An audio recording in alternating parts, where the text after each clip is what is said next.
Welcome to Mineral Projects Intel, where we dig deeper into the world of mineral projects, where we unpack the complex world of mineral projects investment, and where we make sense of the science, strategy, and sometimes the jargon behind it all.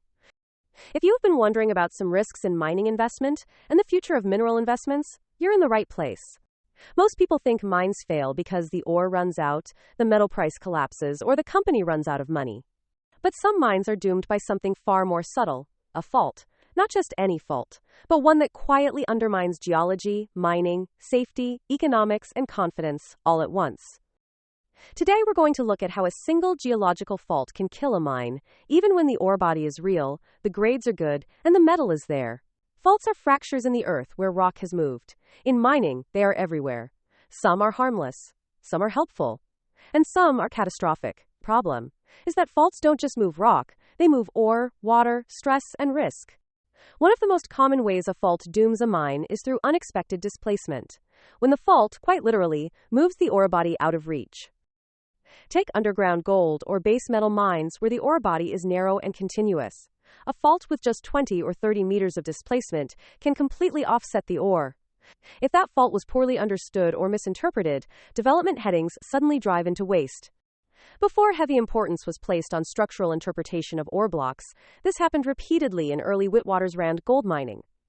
Faults displaced reef packages vertically and laterally, resulting in entire stopping panels developed in the wrong place, costing months of development and millions in lost revenue. In some cases, companies assumed the reef was pinched out, when in reality, it had simply been thrown by a fault.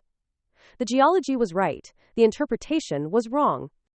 A second common way a fault dooms a mine is when it acts like conduits, or, to express it in a simpler format, when it acts like a pipe. In other words, when it becomes a water highway. At several deep mines worldwide, faults intersect aquifers or water-bearing formations. Once opened by mining, they become pathways for massive water inflows.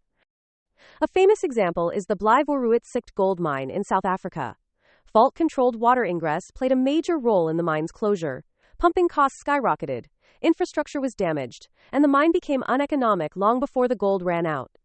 In Canada and Australia, similar issues have occurred where fault zones connected workings to high-pressure groundwater systems. The result is flooding, lost access, and in some cases permanent abandonment. A fault doesn't need to collapse the mine, it just needs to make pumping more expensive than mining. A third common way a fault dooms a mine is when it destroys ground conditions. Faults often contain crushed rock, clay gouge, or altered material. These zones are mechanically weak. In underground mining, that matters. At many narrow reef and vein mines, fault zones are associated with excessive overbreak, support failure, rock bursts, seismic activity, and unsafe working conditions. The San Jose mine in Chile, where 33 miners were trapped in 2010, is a classic example of a mine that has multiple geological and structural weaknesses. Faulted and altered zones contributed to instability, and warnings were raised long before the collapse. When faults intersect stopes or haulages, they increase support costs, slow production, and raise safety risks. Over time, these costs erode margins until the mine no longer works economically. A fourth common way a fault dooms a mine is when it breaks the geological model. Modern mines rely on block models which have continuity assumptions built into them. Faults break continuity. If a fault is poorly constrained, wrong orientation, wrong throw, wrong timing, it introduces massive uncertainty into grade estimation. Blocks on one side of the fault may not correlate with the other side at all, due to lateral displacement.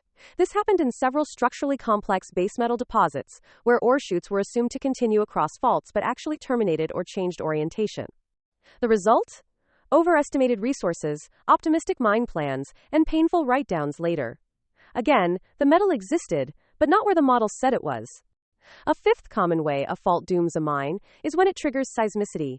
At depth, faults become stress concentrators. In deep underground mines, especially gold and platinum, mining near major faults can trigger seismic events caused when slip-ng, or movement, occurs along the faults, which are basically pre-existing planes of weakness. Some South African deep gold mines experienced increasing seismicity as mining approached major fault structures. Entire mining areas were sterilized for safety reasons, despite being mineralized. In these cases, the fault didn't remove the ore.